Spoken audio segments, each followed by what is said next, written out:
beautiful lovelies. Welcome back to Living Redeemed, the podcast. I'm your host, Aisha D. Priest. On this show, we authentically discuss all aspects of living a Christ-centered life. I do that through the sharing of my own journey and the testimonies of others, the good, the bad, the difficult, the downright painful, the triumphs and the victories. On this show, there is something for everyone, so it doesn't matter where you're at on your spiritual journey. So thank you for coming back and being a faithful listener, or if you're a brand new listener, welcome. We are so glad to have you in the Redeemed Life fam.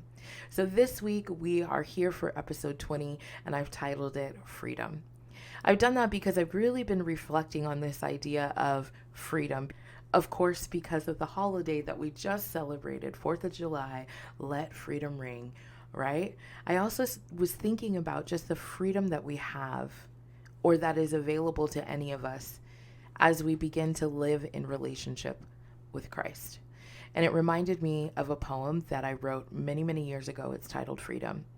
And I decided to re-release this poem. And I've never released any of my poetry here on the podcast. So this is a first. So if you're here for a first. Whoop, whoop, we can celebrate together. But I wanted to do this because I just wanted to do something a little bit different. I wanted to share with you one of my gifts that God has granted me, and that is using the gift of words and Him using me as a vessel to share with people what He has to say. And while I was working on re-releasing this poem, I kind of got a little teary-eyed because this poem is so personal. I didn't realize how much of my soul that I bared in this poem. You can't help encourage someone, or you can't help impact somebody's life from a place that you haven't been. And this poem is almost a culmination of my testimony of what God has brought me through, what God has done in my life. And that is what this podcast is all about. So I decided that I would like to re-release this poem here on the podcast. I hope that it touches your heart. I hope that if it does touch your heart, or if you know somebody that needs to hear it, that you share it with them. So without further ado, here's my poem titled Freedom. We need to have this discussion and realize that our behaviors, they have repercussions. God gave me these words to touch more than just me. So as we dig deeper, I will refer to us as we. At times, my words may seem harsh, but please know my heart. I love you enough to be real, and certain things no longer can be concealed. We are carrying heavy loads, the weight so suffocating we're ready to explode. We are trapped down in the trenches, being beat down by the enemy's henchmen, face down in the mud, drowning. Hearts so broken they're howling. We try to get up, only to realize that we're stuck in this 10-car pileup of sin and shame, and guilt tells us that we're the ones to blame. The things that are causing us pain are the very things that we need to refrain. Oddly, we find these things comforting, wearing these chains willingly, feeding the parts of ourselves that keep our spirits slumbering.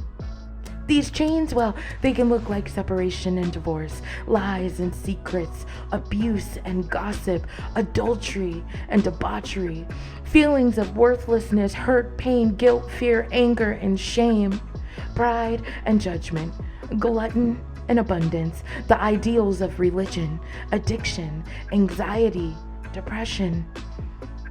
This is just to name a few, but each one of you know which parts of you that I am talking to. These chains, they leave us restless. It's almost too much to process. We can't take living like this anymore. We scream as our knees hit the floor. Yes, Lord, come and capture me. I desperately want to be free. But in that moment of surrender, doubt comes in. Oh no, not me. I am too unworthy. I am here to tell you that Jesus' blood was not spilled selectively. He has made a way for all of us collectively. His perfect life scorned. His flesh torn, his head adorned with a crown of thorns, his bones broken, so our souls would not be stolen. In Christ, all things are made new. This means death to the old you. With Christ, there are no flashbacks and no takebacks. He is playing for keeps, and all the benefits are for us to reap. Like Hosea going after Gomer, he continues to pursue us over and over, not to judge or condemn, but to break us free from the chains of sin. He brings truth to all of the lies, and like his resurrection, we too can rise. All it takes is faith and surrender, and God will be our greatest defender. Freedom is yours. Will you take it? Or are you just content with barely making it? If this poem touched your heart, or you know of someone who needs to hear it, I ask that you just share it with them. Well, thank you for joining me for another episode of Living Redeemed, the podcast. It is my sincerest hope that this podcast encourages you to live your very best redeemed life. I encourage you to join me on any of my other social media platforms. You can find me on Instagram at livingredeemed416. You can find me on Facebook at Living Redeemed. And you can join us in the Facebook community. We do life together during the week, and I would love to see you over there. And that is titled Living Redeem, the Community. So until I see you next time, be blessed. Bye.